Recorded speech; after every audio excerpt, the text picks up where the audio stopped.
ভুৱন পেগুৱে এটা সাক্ষাৎকাৰত কৈছে জনজাগৰণ ক'ত আছে, বাৰে বাৰে কৈছে জনজাগৰণ ক'ত আছে, নাই দেখো। এটা কোৱা শুনিছোঁ, কিন্তু আজি ভুৱন পেগুক মই প্ৰত্যাহ্বান জনাই কৈছোঁ, আজি আমাৰ প্ৰতিষ্ঠা দিৱসত আমি চকত আনিছিলোঁ, চকী নুজুৰিলে, যাৰ কাৰণে আমি ইয়াৰ স্ক্ৰীন এটা আঁতৰাই পেলাই আমি ইয়াত বহিব লগত পৰিছোঁ। ইয়াত নোজোৰাৰ কাৰণে বাহিৰতো আছে, ইয়াত নোজোৰাৰ কাৰণে তাতো আছে, ভিতৰতো আছে। তো সেইটোৰ কাৰণে জনজাগৰণ ক'ত, এইটোৰ কাৰণে আজি মই এই প্ৰতিষ্ঠা দিৱসত আমাৰ ভুৱন পেগুক আজিৰ মিডিয়াত ভালকৈ চাওক। আৰু সেইটোৰ কাৰণে আমি যে জনজাগৰণ, ইয়াৰ কাৰণে শ্লোগান এটা দিম, ৰাইজ আপোনালোকেও দিব, আমি জনজাগৰণ, হয় নহয়? জনজাগৰণ অসম জিন্দাবাদ, জনজাগৰণ অসম জিন্দাবাদ, জনজাগৰণ অসম জিন্দাবাদ, দুৰ্নীতিগ্ৰস্ত ভুৱন পেগু মুৰ্দাবাদ, বিজেপি গণশক্তি মুৰ্দাবাদ, জনজাগৰণ জিন্দাবাদ, জিন্দাবাদ জিন্দাবাদ। এইটো ভুৱন পেগুক জনাবৰ কাৰণে এইটো আমাৰ ন কৈ দিছে, আমি যে আছো। 2 নম্বৰ, ভুৱন পেগুৱে কৈছে যে ৱাৰ্ড মেম্বাৰ এটাও নিজিকিলে। ভুৱন পেগুক মই এইটো জনাব খুজিছোঁ, 240টাত বিজেপি আৰু গণশক্তি কিমান পালে, বাকীটো জনজাগৰণ। আমি 30টা ৱাৰ্ড মেম্বাৰ জিকিছোঁ। গোটেই ৰেগিঙৰ পৰা ধৰি, লাঠি টাউনৰ পৰা ধৰি, প্ৰহাৰক ব্যৱহাৰ কৰি কৰাৰ পিছতো মানে জনজাগৰণ 30টাত জিকিছে, বাকীকেইটা 6-7টা মানত হাৰিছে। এইটো কাৰণে ভুৱন পেগু ডাঙৰীয়া ভালকৈ শুনক, আমাৰ 30জন ৱাৰ্ড মেম্বাৰ জিকিছে, প্ৰয়োজন সাপেক্ষে আমি লিষ্টটো কৈ দিম। গ্ৰহণ কৰা এটা পঞ্চায়ত নিৰ্বাচনৰ নিচিনা টান আৰু কঠিন, তাত যুঁজি তাৰমানে 30টা জিকাটো ধেমালি নহয়। আৰু সেইটো ভুৱন পেগু জনাইছে যে 2026 চনত আপোনাক ৰাইজে খেলিব, ভুৱন পেগুক ৰাইজে খেলিব। তেতিয়া আমি ক'ম যে ভুৱন পেগু এতিয়া ক'ত আছে।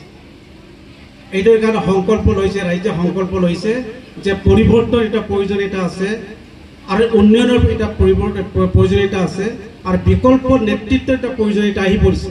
এইটো ৰাইজে উপলব্ধি কৰিছে, ৰাইজে বুজি পাইছে। এইটো দীঘলকৈ নকৰিও তাৰমানে ৰাইজে বুজি পায়।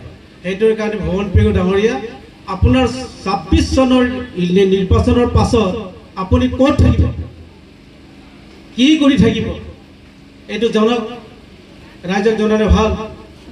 তাৰপিছত 3 নম্বৰ, মই গুৱাহাটীতো সন্মিলিত অসম সন্মিলিত মৰ্চাত মোৰ বক্তব্যত কৈছিলোঁ, অসমৰ বিভিন্ন সমষ্টিত এখন যুঁজ হ'ব পাৰে, কিন্তু জনাত এখন পৰিৱৰ্তনৰ যুদ্ধ হ'ব, পৰিৱৰ্তনৰ যুদ্ধ, এইটো যুঁজ এটা নহয়। আৰু এইবাৰ 2026 চনৰ বিহুটোহে আচল বিহু হ'ব। তেতিয়া ভুৱন পেগু বিহু আমি দেখুৱাম, ৰাইজে দেখুৱাম, আচল বিহু তেতিয়াহে মজা পাম। সেইটোৰ কাৰণে ৰাইজ, আমি সহিদৰ চিমেণ্ট চাপৰিটো শুনিছোঁ, অসম চৰকাৰৰ মহিলা উদ্যমিতা আঁচনিত 37 গৰাকী মহিলাক আত্মসহায়ক গোটৰ 10,000কে দিছে। সেই 10,000কে দিছে না, 38,000 হা। তেতিয়া আহিয়ে কৈছে যে হাত ডাঙৰ, তাৰমানে আত্মসমৰ্পণ কৰাইছে লৈছে। চৰকাৰৰ টকাৰে বিজেপিৰ ওচৰত আত্মসমৰ্পণ কৰাটো দেখুৱাই লৈছে। তাৰমানে আপুনি 10,000 ল'ব, কিন্তু বিজেপি কৰিব লাগিব, এইটো আপুনি বিজেপি কৰিবই লাগিব। ইয়াৰ পিছত কৈছে যে ভুৱন পেগুক জিকাবনে নাই, হাত উঠাওক। তেতিয়া 40,000 বুলি কৈছে, 40,000 ভিতৰত আমি চাইছোঁ, ফটোবিলাক চাইছোঁ, 500জনো হাত উঠোৱা নাই, 500জনো উঠোৱা নাই। প্ৰথম কওঁতে অলপ কম আছিলে, দ্বিতীয়বাৰত তাৰমানে হাতটো উঠাম নে নুঠাম এনেধৰণৰ 38 মানুহৰ তাৰমানে 40,000 যিটো গেডাৰিং হৈছিলে, গেডাৰিঙত হাত উঠোৱা মানুহ 500জন আছে। তাৰ পৰাই বুজা যায় যে এইবাৰ যে ৰাইজে যে বেলেগ এটা বিকল্প চিন্তা কৰিছে, বেলেগ এটা বস্তু চিন্তা কৰিছে তাৰ পৰা এইটো ধৰিব পাৰে ল'লেও কৰ ক'ৰবাৰ পৰা ল'লেও এইটো চৰকাৰৰ পুঁজি এইটো বিজেপিৰ পুঁজি নহয় এইটো হিমন্ত বিশ্ব শৰ্মাৰ ভৱন পেগুৰ পুঁজিটো টকা নহয় এইটো চৰকাৰৰ টকা এইটোৰ কাৰণে তাত কেৱল বিজেপি গণশক্তিকে তাৰ মানে 10,000 দিয়াৰ কোনো যুক্তি নাই এইটোৰ কাৰণে যিসকল নাপায় এখেতসকলে এনেকা হাও দিব ভৱন পেগুৰ যিটো কেইটামান চুলি আছে সেই চুলি হৰি যাব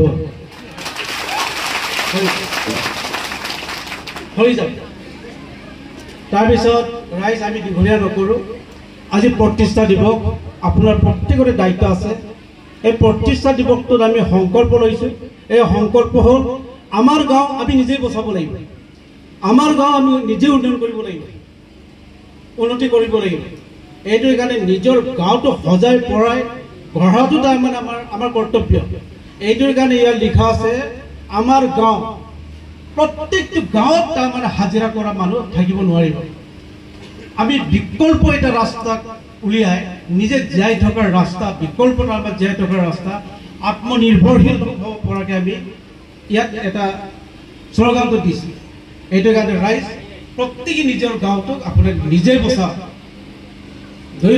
দুই নম্বৰ ইয়াত আমাৰ অঞ্চল আমাৰ গাঁও আমাৰ অঞ্চল আমাৰ অসম আমাৰ অঞ্চলটোক সকলোৱে মিলি জুলি আমি অঞ্চলটোক আমি গঢ়িব লাগিব ইয়াক আদৰ্শ অঞ্চল হিচাপে আমি গঢ়ি তুলিব লাগিব এই আদৰ্শ অঞ্চলটো গোটেই অসমত আমি বিয়পাব লাগিব ইয়াক আৰু অনুকৰণ কৰিব দিব লাগিব সেইটোৰ কাৰণে ৰাইজ আমি প্ৰত্যেকৰ দায়িত্ব যদি পালন কৰে মই ভাবোঁ যে হাগ্ৰামাৰ কোৱাৰ নিচিনা কোনোবাই টকা দিলে লোক কিন্তু আমাৰ জাগৰণৰ পাৰ্টিক কিন্তু ভোটটো দিব সেইটো আছে এটা হাগ্ৰামাক আমি ধন্যবাদ জনাইছোঁ হাগ্ৰামত ডাঙৰীয়াই যেনেকৈ বিজেপি চৰকাৰৰ মিনিষ্টাৰৰ পৰা ধৰি MLA পৰা ধৰি টকা পইচাৰ হিচাপ নাই গছৰ পাত পৰা নিচিনা পৰিব দিলে তথাপিও হাগ্ৰামক আমি জিকাব নোৱাৰিলে ইয়াক আহৰাব নোৱাৰিলে